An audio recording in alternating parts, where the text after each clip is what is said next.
আরে famous rider Riaz রাজ sir, আপনি কোথায় থেকে উধাও হইলেন? আমি আপনার অনেক বড় ভক্ত স্যার। আপনার বই আমি এখনো পড়ি। লোকটার কথা শুনে চারপাশ থেকে মানুষজন জড়ো হয়ে যায়।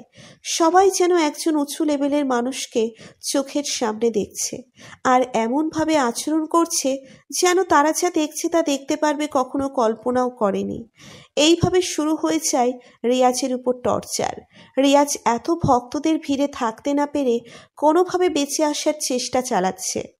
এদিকে সবাই সবার স্মার্টফোন বের করে রিয়াজের সাথে সেলফি তোলায় ব্যস্ত হয়ে যায়।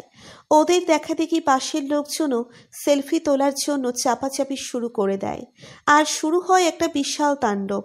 লাইভ শুরু করে কয়েকজন, তা কিছুক্ষণের মধ্যেই সাড়া ফেলে দেয় সোশ্যাল মিডিয়ায়। রিয়াজকে নিয়ে সবার এমন মাতামাতি দেখে নিলয় হাঁ করে তাকিয়ে আছে, আর মনে মনে ভাবছে এই রিয়াজ যে আবার এত ফেমাস হলো কবে? কিছুক্ষণের মধ্যেই সেখানে উপস্থিত হয়ে যায় পুলিশ। পুলিশ এসেই পাবলিকদের ধাওয়া করতে শুরু করে, কিন্তু ভক্তরা তা মানতে রাজি নেই। পুলিশদের ঠেলে তারা সেলফি নেওয়ার জন্য যুদ্ধে লেগেই পড়েছে। তবুও অনেক কষ্ট করে পুলিশ রিয়াজকে তাদের গাড়িতে তুলে নেয়। নিলয়কে খেয়ালই করেনি কেউ। নিলয় হাবলার মতো দাঁড়িয়ে আছে। রিয়াজকে গাড়িতে তোলার পর রিয়াজ পুলিশকে বলে, বাইরে আমার এক বন্ধু আছে নিলয়, তাকেও নিয়ে আসুন। চারপাশে ঘন অন্ধকার। রাত 11টার মাঝে 3টে পুলিশের গাড়ি পাড়ি দিচ্ছে ঢাকার উদ্দেশ্যে। রিয়াজ রাজ নামক এই ফেমাস রাইটারকে নিয়ে শুরু হয় তুমুল ঝড়। হাজারো মানুষ আপলোড দিচ্ছে রিয়াজ রাজ ইজ ব্যাক। রিয়াজকে নিয়ে যাওয়া হয় রিয়াজদের বাসার সামনে। বাড়ির সামনে নামতেই রিয়াজ নিজেও অবাক হয়ে যায়। তাদের বাড়িটা পুরনো সেই ভাঙা বিল্ডিংটা নেই, 3 তলার একটা রাজপ্রাসাদের মতো হয়ে গেছে। রিয়াজ মনে মনে ভাবছে, আমি তো সত্যি অনেক ধনী ব্যক্তি হয়ে গেলাম। এদিকে রিয়াজের মা বাবা এসে রিয়াজকে চুমু খেতে থাকে। আত্মীয়রা এসে কান্নাকাটি শুরু করে, আর তার মাঝেই পেছন থেকে পুলিশের একজন সদস্য বলে, স্যার, আপনার সাথে একটা সেলফি তোলা যাবে? রিয়াজ মুচকি হেসে হ্যাঁ সূচক ইঙ্গিত দেয়। নিলয় বেকুবের মতো সব দেখেই যাচ্ছে। পুলিশ সেলফি তুলতে না তুলতেই রিয়াজদের গেটের সামনে আবারও জড়ো হয়ে যায় হাজারো ভিড়। রাতের বেলায়ও ভক্তদের মনোবাঞ্ছা পূর্ণ করার ইচ্ছে জেগেছে। রিয়াজ এইবার ভয়ে কোনোভাবে বাড়িতে ঢুকে পড়ে। সবার মুখে একটাই কথা, 5 বছর রিয়াজ কোথায় ছিল? সবাই রিয়াজের মুখে শুনতে চায় সব। রিয়াজ নিজের ফোনটা বের করে ফেসবুকে লগ ইন করে, আর দেখে ওর ফলোয়ার 462 মিলিয়ন প্লাস। রিয়াজের মাথার চুল খাড়া হয়ে যায়। এত ফলোয়ার হবে একদিন, তা রিয়াজের কল্পনার বাহিরে ছিল। রিয়াজ তখনই ভক্তদের ভিড় কমানোর জন্য একটা স্ট্যাটাস দেয় তার রিয়াজ রাজ অফিসিয়াল পেজে। সেখানে রেখে, আগামীকাল বিকাল 3টায় আমি বইমেলায় যাব। যদি এখন বইমেলা হচ্ছে না, তবুও আমি চাই সেখানে একটা বড় আয়োজন হোক, আর সেই অনুষ্ঠানে আমার সকল ভক্তরা আসুক। আমি আমার প্রশ্নের জবাব দেওয়ার জন্য একটা বড় সারপ্রাইজ দেব। আশা করি এরপর আপনাদের কৌতূহলের ভাব অনেকটাও কমবে, আবার বাড়বেও। রিয়াজ পোস্টটা আপলোড করার মাত্র 1 সেকেন্ডেই লাইক পড়ে 2K, আর রাতারাতি সেই পোস্ট ছড়িয়ে যায় টিভি চ্যানেলে। রাতের খাবার শেষ করে রিয়াজ তার বাবার উদ্দেশ্যে বলে, আমার পুরনো সকল বই কোথায়?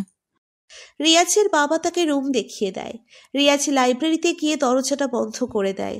এরপর একটা অট্ট হাসি দিয়ে বলতে থাকে, রহস্য রহস্য রহস্য, তুমি আমাকে নিয়ে খেলোনি, আমি তোমাকে নিয়ে খেলেছি।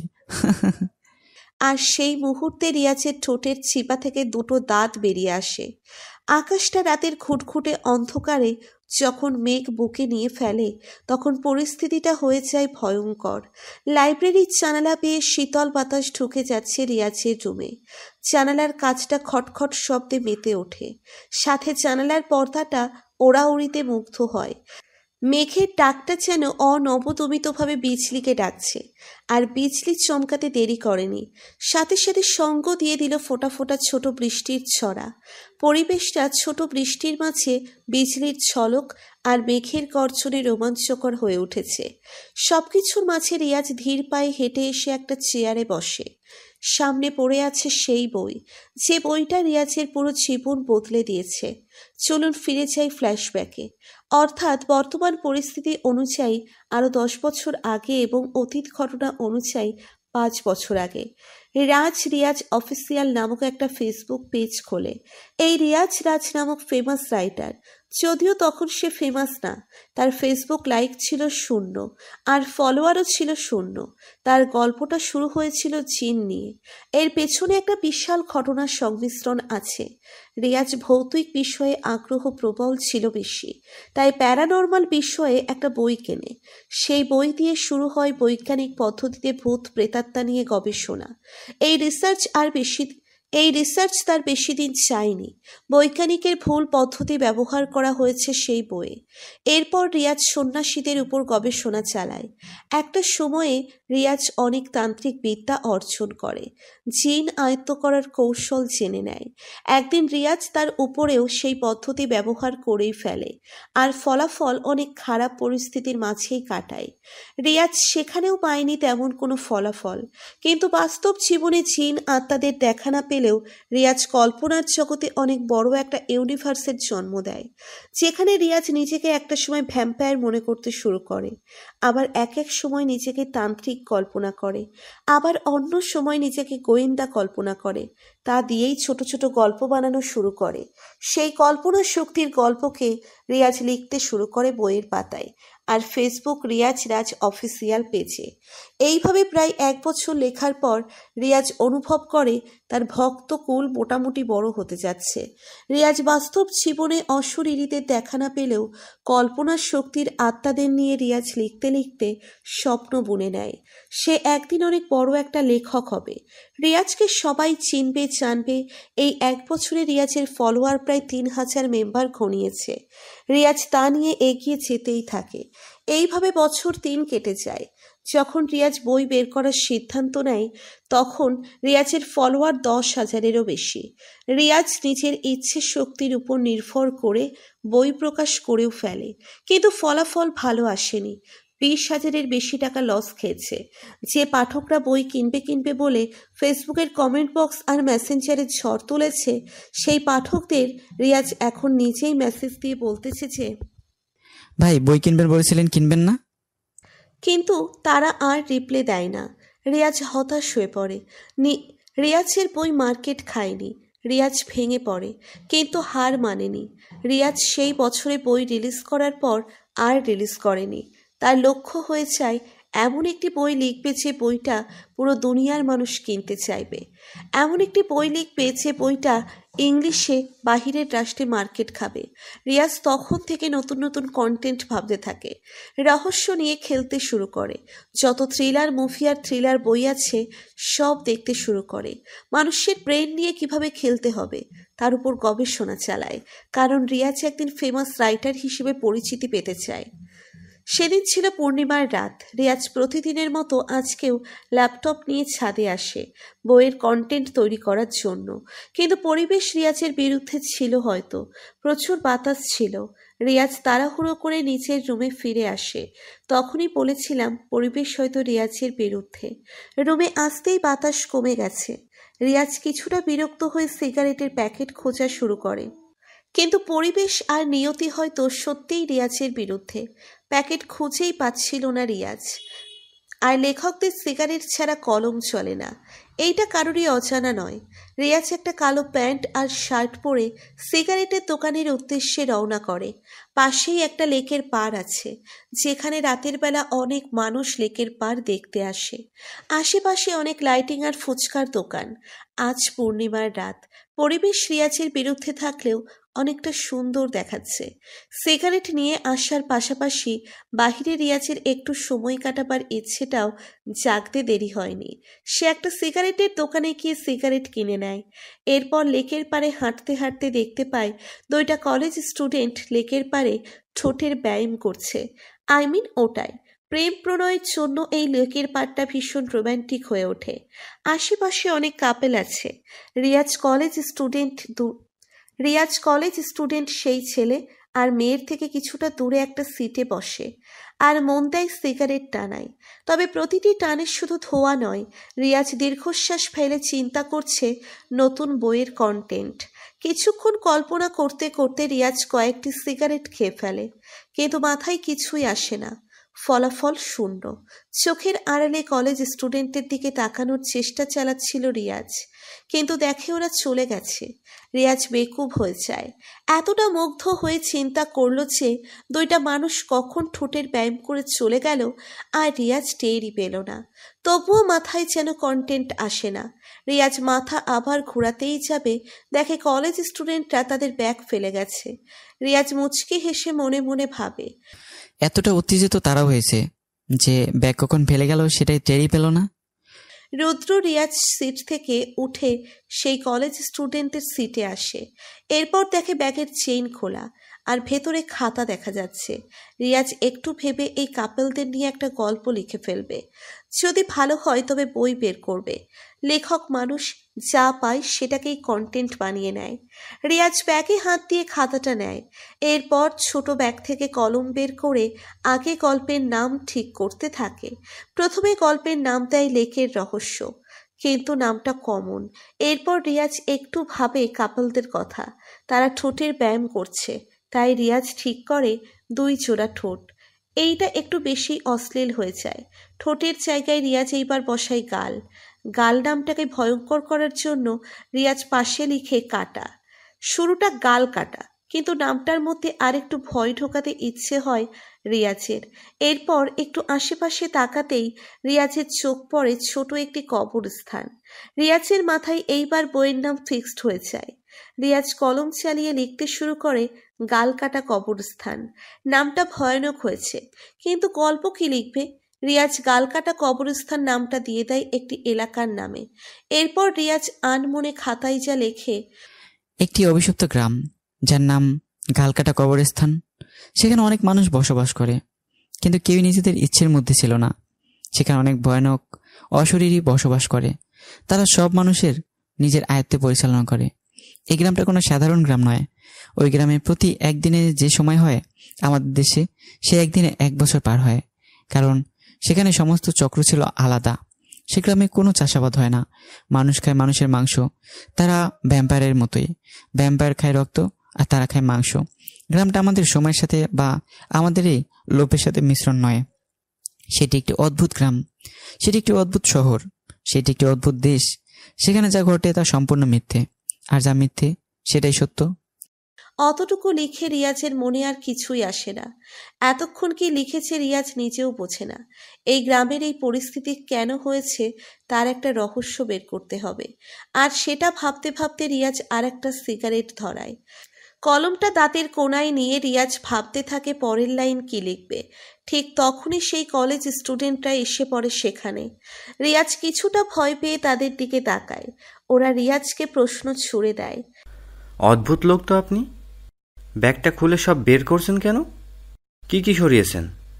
রিয়াজ কিছুই না বলে তাদের দিকে তাকিয়ে রইল। এর মাঝে মেয়েটা বলল, কি ব্যাপার, একটা ব্যাগ পাওয়া মাত্রই সব খুলে দেখতে লাগলে যে? কি আছে? চোর নাকি আপনি? দেখুন, আপনারা ব্যাগটা ফেলে গেছেন, আর আমি ব্যাগটা পাহারা দিতে এসে এখানে বসেছি। জানি আপনারা আসবেন আবার। আমি একজন লেখক, তাই আপনার ব্যাগে খাতা দেখে লোভ সামলাতে পারিনি, অমনি লেখালেখি শুরু করেছি। ভাই, ভাওতাবাজি করলে অন্য স্থানে করুন। চুরি করতে এসে ধরা খেয়ে এখন নিজেকে লেখক বানাচ্ছেন।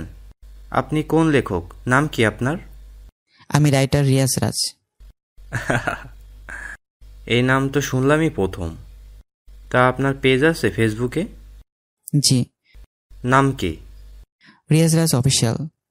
মেয়েটি পেজ চেক করে আমার দিকে তাকায়, এরপর আবার খটোমট করে হাসতে শুরু করে আর বলে, মাত্র 10,000 ফলোয়ার করেই আপনি আপনাকে লেখক ভাবছেন? আমার টিকটকে 3 মিলিয়ন ফলোয়ার রয়েছে, অথচ আমি নিজেকে ফেমাস বলে চিল্লাই না। আর আপনি 10,000 ফলোয়ার নিয়ে নামের আগে লেখক বসিয়ে দিয়েছেন। How funny! একটা লেখককে ইনসাল্ট করে একটা টিকটকার। আর একদিন সেই টিকটকার এই ছোট্ট লেখকের কাছে আসে একটা সেলফি তোলার জন্য। রিয়াজ কিছুই বলে না। ওরা অনেক ইনসাল্ট করে ব্যাগ নিয়ে চলে যায়। রিয়াজ মন খারাপ করে বসে থাকে। মেয়েটা যাওয়ার আগে রিয়াজের লেখা সেই কাগজের টুকরোটা ছিঁড়ে রিয়াজের গায়ে ছুঁড়ে মেরেছিল। অনেক বেইজ্জতি হয়ে রিয়াজ একটু ভাবতে থাকে। কথাটা ভেবেই রিয়াজ ইয়াহু বলে একটা চিৎকার দেয়।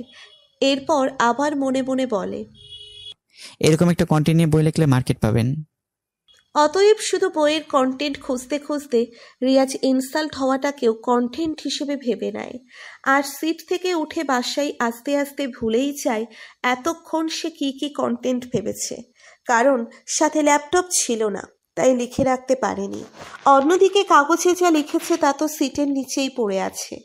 রিয়াজ বাসায় আস্তে আস্তে অন্য কন্টেন্ট ভাবে। একটা রাক্ষস মানুষের চোখ খুলে খায়, কিন্তু কাউকে মারে না। কেন মারে না? এইভাবে হাজারো চিন্তা করে করে রিয়াজ শুধু কন্টেন্ট খোঁজে, আর এই চিন্তাগুলো বাস্তবে তৈরি হয়ে যায়। রিয়াজের লেখা কাগজে সেই গালকাটা কবরস্থান নামক একটি গ্রাম সত্যি সত্যিই তৈরি হয়ে যায়। সেখানে অনেক আত্মাদের জন্ম হয়, যাদের কোনো উদ্দেশ্য নেই, কারণ তাদের জন্ম দিয়েছে রিয়াজ। রিয়াজের অজানা কাল্পনিক সেই গল্পটার জন্য জন্ম হয়ে যায় মানুষের মাংস খাওয়া সেই মানুষের। এদের কারো কোনো উদ্দেশ্য নেই, কারো কোনো টার্গেট নেই। রিয়াজ যেইভাবে অপূর্ণ গল্পের মাঝে কলম থামায়, সেই অবধিই ঘটনা আটকে যায়। রিয়াজ সেখানে শুধুমাত্র একদিনের নাম লিখেছে, যে একদিনে 1 বছরের কথাটা। আর সাথে সাথে ওই গ্রামেও একদিনের একটা সময়চক্র সৃষ্টি হয়। সেখানে মাত্র 2টা জীবের নাম উল্লেখ করে রিয়াজ, এক মানুষ, 2 অশরীরী। তাই সময় ভাগ হয় 12 ঘন্টা করে, অর্থাৎ 12 ঘন্টা মানুষের আর 12 ঘন্টা অশরীরীদের। রিয়াজ রাক্ষস, সময় চক্র, টাইম, লোভ, অভিশাপ যা যা লিখেছে সবকিছুর মিশ্রণে সেখানে একটাই গ্রাম তৈরি হয়, যার নামটাও হয়ে যায় গালকাটা কবরস্থান। এর বড় কারণ হচ্ছে প্যারানর্মাল বিষয়ে গবেষণা আর তান্ত্রিক বিদ্যা অর্জন করতে গিয়ে রিয়াজ যে রিসার্চ করেছিল, সেই রিসার্চে এই পূর্ণিমা রাতটা রিয়াজের জন্য একটা অদ্ভুত শক্তির রূপে ফিরে আসে, যার ফলাফল রিয়াজ এই রাতে যা যা ভাবছে তা সৃষ্টি হয়ে যাচ্ছে। সেই গ্রাম, আত্মা, মানুষ, গাছ, পাহাড় সবকিছু রিয়াজের কল্পনা থেকেই সৃষ্টি। আর রিয়াজের কল্পনায় তৈরি করা শহরটা একটি গ্রামে তৈরি হয়ে গেছে। সেখানে অন্য কারো নয়, রিয়াজের নিয়ম করা নিয়মে গ্রামটা চলতে শুরু করে। আর একটা সময় রিয়াজ নিজেই সেই গ্রামে প্রবেশ করে ফেলে, নিজের কল্পনার জগতে তৈরি করা শহরে নিজেই ফেসে যায়, আর বের হয় ঠিক সেই একই নিয়মে। যখন রিয়াজ তাজকিয়াদের বারান্দায় দাঁড়িয়ে ভেবেছে সে কিছু ফেলে এসেছে, তখন রিয়াজের মনে পড়ে এই গালকাটা কবরস্থান নামক রিয়াজ আগে কোথায় দেখেছে। আর রিয়াজ বুঝে যায় পূর্ণিমা রাতে সেই কাগজে লেখা গল্পটার মধ্যেই রিয়াজ অবস্থান করছে। এখানে রিয়াজ সেসবের সম্মুখীন হচ্ছে যেসব রিয়াজ খাতায় লিখেছে। আর এই গ্রাম থেকে বের হবার একটাই পথ, তা হচ্ছে নির্ভয়ে বের হওয়া, কারণ এখানে সবকিছুই কল্পনার উপর সৃষ্টি হচ্ছে। কিছু ভাবলেই সেটা সত্য হয়ে যাচ্ছে, তার জন্ম হয়ে যাচ্ছে। বের হবার সময় রিয়াজ নিলয়কে আশেপাশে না তাকাতে এজন্যই বলেছে, যাতে কোনো ভয় না পায় আর তাদের কল্পনায় রাক্ষসের চিন্তা না আসে। অতএব কল্পনায় রাক্ষস ছিল না, তাই কোনো রাক্ষস সেদিন বাধা দেয়নি। রিয়াজ তাজকিয়াকে ভালোবেসেছে, তাই সবাই অনায়াসে রিয়াজকে তাজকিয়ার জন্য ভেবে নিয়েছে। সেখানে রিয়াজ ভ্যাম্পায়ারের বিপরীতে মানুষকে বসিয়েছে, আর বাস্তবে সে নিজেই ভ্যাম্পায়ার হয়ে গেছে। অর্থাৎ রিয়াজের কল্পনায় যা আসে সেটা বাস্তবে রূপান্তর হচ্ছে। এইভাবেই শুরু থেকে শেষ হয় গালকাটা কবরস্থান এলাকার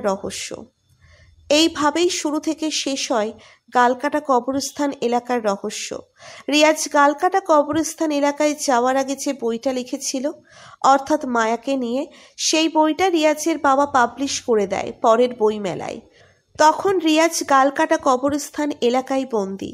সেখানে 5 দিন কাটালেও এই জগতে 5 বছর কেটে গেছে।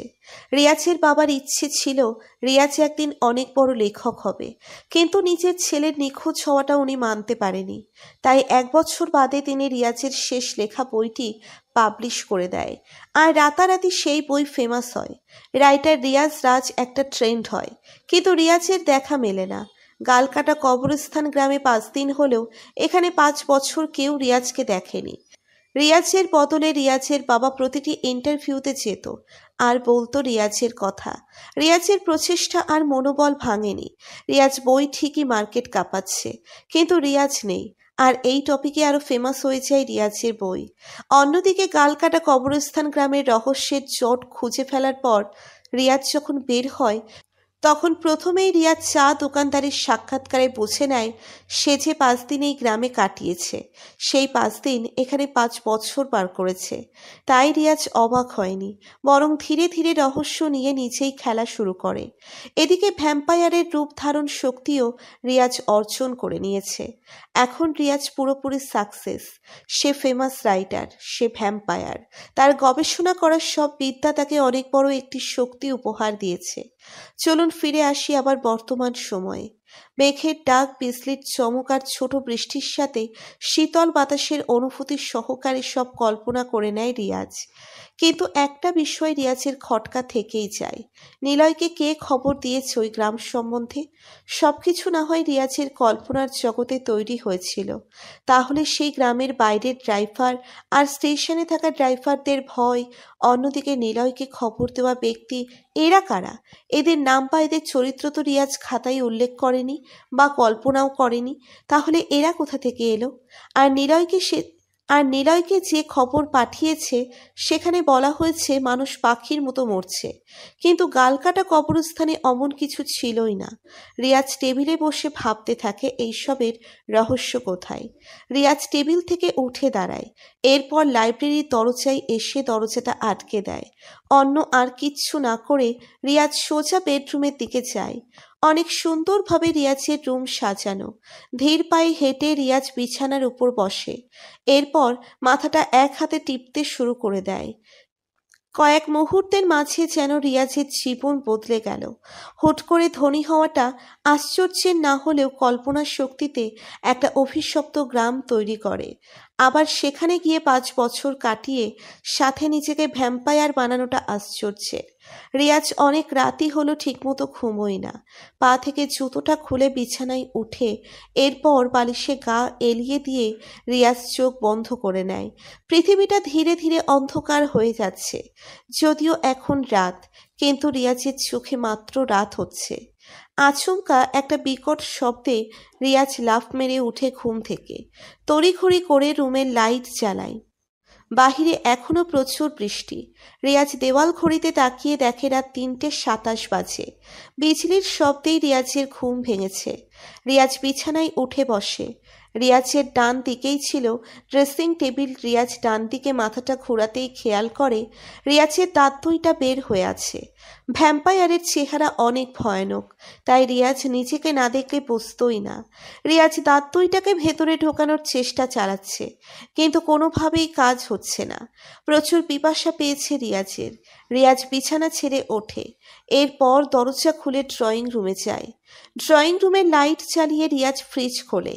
ফ্রিজ থেকে একটা ঠান্ডা পানির বোতল নিয়ে রিয়াজ খেতে শুরু করে। অদ্ভুত বিষয়, পানির বোতলের সব পানি শেষ, কিন্তু রিয়াজের গলায় ভেজে না। তৃষ্ণায় ক্লান্ত লাগছে রিয়াজের। রিয়াজ বুঝে যায় তার এখন রক্ত লাগবে, তাজা রক্ত। Breaking news. গতকাল রাতে রাস্তার একটি পথচারীর উপর হামলা চালায় কোনো এক ভয়ানক জন্তু। লাশের ঘাড়ে কামড়ানোর চিহ্ন দেখা যায়।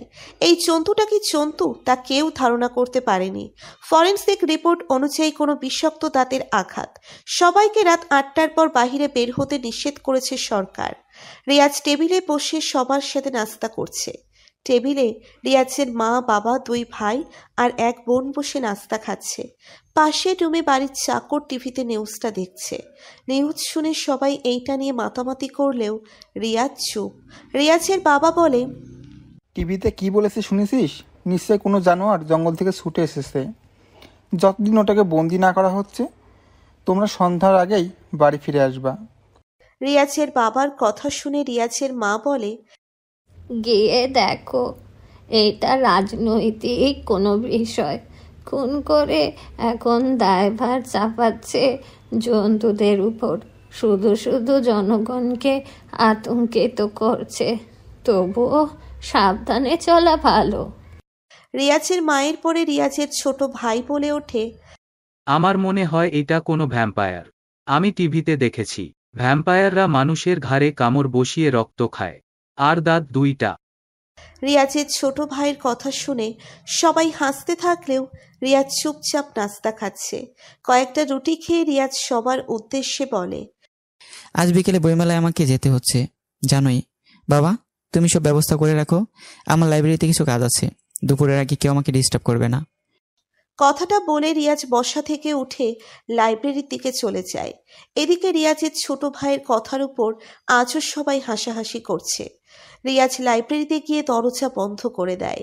এরপর টেবিলের সামনে গিয়ে চেয়ারে বসে পড়ে। ধীর স্বরে রিয়াজ বলে ওঠে, নিলয়, তাড়াতাড়ি দে। সাথে সাথে লাইব্রেরির দেওয়ালের একটা গোপন দরজা খুলে বের হয় নিলয়। নিলয়ের হাতে একটা সাদা কাচের বাটি, আর বাটির মধ্যে গাঢ় লাল রঙের এক বাটি রক্ত। নিলয় সেটি এনে রিয়াজের সামনে রাখে। রিয়াজ 2 হাত দিয়ে বাটিটা ধরে উপরে তোলে, আর সঙ্গে সঙ্গে রিয়াজের ঠোঁটের চিপা থেকে দাঁত 2টা বের হয়। এরপর রিয়াজ গড়গড় করে বাটির সব রক্ত রিয়াজের মুখে ঢেলে গিলতে থাকে। পুরো বাটির রক্ত খেয়ে রিয়াজ বাটিটা টেবিলে রেখে নিলয়কে বলল, তোর খাওয়া হয়েছে? এখনো 3 বাটি আছে। লোকটার ঘরে কামড় দেওয়ার কি দরকার ছিল? তাজা রক্ত খাওয়ার ইচ্ছে হচ্ছিল তখন, তাই কিছু না ভেবে ঘাড়ে কামড় বসিয়ে দিয়েছি। আর এখন সেটি বড় একটা ইস্যু হয়ে গেছে, পরের বারে এই ভুল করিস না। ঠিক আছে। আচ্ছা, এসব হচ্ছে কি? তুই কাল রাতে না এলে আমি মনে হয় মরেই যেতাম, গলা পুরো শুকিয়ে কাঠ হয়ে গেছিল। আর আমি মরতে মরতে বেজেছি, হাতে পাচ্ছিলাম না। লোকটার জন্য মায়া হচ্ছে, এইভাবে একটা নিরীহ ব্যক্তিকে হত্যা করা উচিত হয়নি তোর। কি করব, এখন দোষী ব্যক্তিকে খুঁজে খুন করতে করতে আমার গলা শুকিয়ে কাঠ হয়ে যেত। এইবার থেকে আর নিরীহ মানুষ হত্যা করিস না। রাতে যারা ছিনতাই করে বা রাস্তার পাশে মেয়েদের ইপটিজিং করে, তাদের খুঁজে খুঁজে হত্যা করিস। অন্তত মনকে বোঝাতে পারবো কাউকে শাস্তি দিয়েছি, অন্যায় করিনি। কিন্তু এইভাবে কতদিন? বুঝতেছি না, দেখি রহস্য তো একটা আছেই। আজকের মিটিংটা শেষ করি ভক্তদের সাথে, এরপর না হয় এই ব্যাপারে ঘেটে দেখব। ঠিক আছে, এখন কি করবি? তুই সারা রাত ঘুমাসনি, যা একটু ঘুমিয়ে নে, আর আমাকে খাতাটা দে, গালকাটা কবরস্থান বইটা লিখে শেষ করি। নিলয় সেই খাতাটা বের করে দেয়, যেটা রিয়াজ গালকাটা কবরস্থান এলাকায় লিখতে ছিল। রিয়াজ খাতাটা নিয়ে শুরু করে আবার লেখালেখি, ঠিক যেখান থেকে কলম বন্ধ করেছিল। অন্যদিকে নিলয় গিয়ে গোপন দরজার ওপাশে চলে যায়। রিয়াজ খাতার দিকে এক মনে তাকিয়ে লিখেই যাচ্ছে। দুপুর 2টো। রিয়াজ বসা থেকে ওঠে, বাহিরে এসে দেখে রিয়াজের বাবা কয়েকজন লোকের সাথে কথা বলছে। রিয়াজ হেঁটে হেঁটে সেখানে যেতেই সবাই দাঁড়িয়ে যায়। রিয়াজের বাবা বলে, এনারা তোর বডিগার্ড, তোর যাতে কোনো সমস্যা না হয় তাই এরা তোকে সেফটি দিবে। ওদের বেতনে টাকা দিয়ে দাও, আর বলো বাসায় ঘুমানোর জন্য। আমার সাথে কোনো বডিগার্ড যাবে না, আমি একাই যাচ্ছি, সাথে তুমি যাবে। টেবিলে খাবার রেডি করতে বলো, খেয়ে বের হবো। রিয়াজের বাবা কিছুই বলে না, যে কাজ সে কথা, খাবারের আয়োজন করে। রিয়াজ ফ্রেশ হয়ে খেয়ে দিয়ে রওনা করে বইমেলার উদ্দেশ্যে। কালো গাড়িটা নিয়ে রিয়াজ আর রিয়াজের বাবা রওনা দেয়। রিয়াজ ফেসবুকে লগ ইন করে দেখে গতকালকের পোস্টে 231 মিলিয়ন লাইক। রিয়াজ কিছুটা সফলতা পেয়েছে ঠিকই, কিন্তু একটা নরক যন্ত্রণায় ফেসে গেছে। যাই হোক, তার উদ্দেশ্য আজকে অ্যানাউন্সমেন্ট শেষ করে যা সিদ্ধান্ত নিবে। কিছুক্ষণ পর রিয়াজের গাড়ি বইমেলায় প্রবেশ করে। হাজার হাজার মানুষ গাড়ির বাহির থেকে জানালার কাঁচ ধরে রিয়াজকে দেখার চেষ্টা চালায়। ড্রাইভার কোনোভাবে গাড়ি টেনে স্টেজের পেছনে চলে যায়। এদিকে প্যান্ডেলে থাকা মাইকে ভলেন্টিয়াররা সবাইকে শান্ত হতে বলে, কিন্তু সবার মুখে এক তালে শোনা যাচ্ছে, রিয়াজ রাজ, রিয়াজ রাজ, রিয়াজ রাজ। রিয়াজ স্টেজে ওঠা মাত্রই একটা বড়সড় চিৎকার আসে সবার থেকে। রিয়াজ কাউকে কিছু না বলেই সোজা মাইক হাতে নেয়। এরপর মাইকে হ্যালো বলতেই সবাই জায়গার উপর সাইলেন্ট হয়ে যায়। রিয়াজ দর্শকদের উদ্দেশ্যে বলতে শুরু করে, গলাকাটা কবরস্থান। কথাটা শুনেই প্রতিটি মানুষের চোখে মুখে একটা ইন্টারেস্টিং ছাপ দেখা দেয়। রিয়াজ আবার বলা শুরু করে, হ্যাঁ, নামটা অনেক ভয়ানক, আর এই নামের উপর অনেক রহস্য লুকায়িত আছে। গত 5 বছর আমি কোথায় ছিলাম, কি করেছি, কোন পরিস্থিতিতে সামলে এসে নিজেকে অর্ধেক অভিশপ্ত আর অর্ধেক সাকসেস বানিয়েছি, তা নিয়ে বইটা গলাকাটা কবরস্থান। কয়েকদিনের মধ্যেই বইটা প্রকাশ করে দেব। এই বইয়ে এখন অনেক শব্দ যোগ করা বাকি আছে। আশা করি সবার মনে থাকা সকল প্রশ্নের উত্তর আপনারা বই পেয়ে যাবেন। ধন্যবাদ। কথাটা বলে রিয়াজ মাইক ছেড়ে দেয়। দর্শকরা কনফিউজড হয়ে আবারও চিৎকার চেঁচামেচি করে প্রশ্নের সমুদ্র বানিয়ে দিচ্ছে। রিয়াজ মাইক রেখে মাথা ঘুরিয়ে যখনই স্টেজ থেকে নামবে ঠিক তখনই রিয়াজ জায়গার উপর দাঁড়িয়ে যায়। ভয়ের চোখে রিয়াজ দর্শকদের ভিড়ের দিকে তাকায়। আবার রিয়াজ অবাক হয়ে যায়। মাত্রই রিয়াজ তাজকিয়াকে দেখেছে, হুট করে কোথায় গায়েব হয়ে গেল। চোখে মুখে ঘামের রেশ পড়ে যায় রিয়াজের, কিন্তু এখানের পরিস্থিতি স্বাভাবিক নয়। রিয়াজ তাড়াহুড়ো করে গাড়িতে উঠে যায়। দর্শকদের চেঁচামেচি মাত্রাধিক। রিয়াজ কোনোভাবে কারের ভেতর থেকে বাহিরে দেখার চেষ্টা চালাচ্ছে। ড্রাইভার বেশি গতিতেও গাড়ি এগিয়ে নিতে পারে না। এদিকে রিয়াজও বাহিরে স্পষ্ট কিছু দেখে না, কারণ দর্শকরা জানালার কাচের ওপাশ থেকে রিয়াজকে ডেকে যাচ্ছে। প্রচুর চিন্তায় পড়ে যায় রিয়াজ। আর কোনো উপায় না পেয়ে রিয়াজ সিটে শান্ত হয়ে বসে পড়ে। রিয়াজের বাবা কিছুটা আঁচ করে। উনি কিছুক্ষণ রিয়াজকে ফলো করে যান। এদিকে ড্রাইভার বহু কষ্টে ভিড় থেকে গাড়ি রোডে নিয়ে আসে। এরপর জোরে গাড়ি চালিয়ে অনেক দূর চলে যায়। রিয়াজ ডিপ্রেশনে চলে যাচ্ছে, এইটা রিয়াজের বাবার নজরে বারবারই ধাক্কা খাচ্ছে। কিছুক্ষণ নীরবতা শেষ করে রিয়াজের বাবা রিয়াজকে উদ্দেশ্য করে, কি রে রিয়াজ, মনে হচ্ছে কোনো ব্যাপার নিয়ে দুশ্চিন্তা করছিস? রিয়াজের কোনো জবাব আসে না। রিয়াজের বাবা খেয়াল করে দেখে রিয়াজ এতই ভাবনায় আছে যে হয়তো আশেপাশের শব্দটাও রিয়াজ শুনছে না। রিয়াজের বাবা এইবার একটু জোর গলায় বলে, এই রিয়াজ, শুনছিস আমাকে? সাথে সাথে রিয়াজের ঘোর ভাঙে আর হতভম্ব হয়ে উত্তর দেয়, জি হ্যাঁ বাবা, বলো। রিয়াজের বাবা এইবার নিশ্চিত হয় রিয়াজ বড়সড় কোনো ডিপ্রেশনে আছে। উনি আবার বললেন, এত কি নিয়ে ভাবছিস যে আমার কোনো কথাই শুনতে পাচ্ছিস না? কে বললো শুনতে পারছি না? এই যে শুনছি। এর আগেও ডেকেছি, তুই কোনো চিন্তায় মুগ্ধ ছিলি। কি হয়েছে আব্বুকে বল। না বাবা, তেমন কিছু না। তেমনটা কি, সেটাই শুনতে চাচ্ছি। শুনে কিছুই করতে পারবে না। চারদিকে থেকে আমাকে রহস্য ঘিরে ধরেছে, অনেকগুলো প্রশ্ন জমে গেছে আবার। কিসের রহস্য আর কিসের প্রশ্ন? তার আগে বলো, তুমি কি আমার বই পড়েছো? হ্যাঁ, সবগুলোই। কেমন লিখি আমি? অনেক অসাধারণ। তোর লেখায় জাদু আছে, কল্পনায় হারিয়ে যাবে যে কেউ। এমনি এমনি তো আর ফেমাস হোস নাই, ধরতে গেলে আমি নিজেও তোর লেখার বড় ভক্ত। তার মানে তুমি আমার কাছে দুইটা পরিচয় আছো? বুঝলাম না। সহজ তো। প্রথম পরিচয়ে তুমি আমার জন্মদাতা পিতা, আর দ্বিতীয় পরিচয়ে তুমি আমার ভক্ত। রিয়াজের বাবা কথাটা শুনে হা হা করে হাসতে থাকে। এরপর উনি বললেন,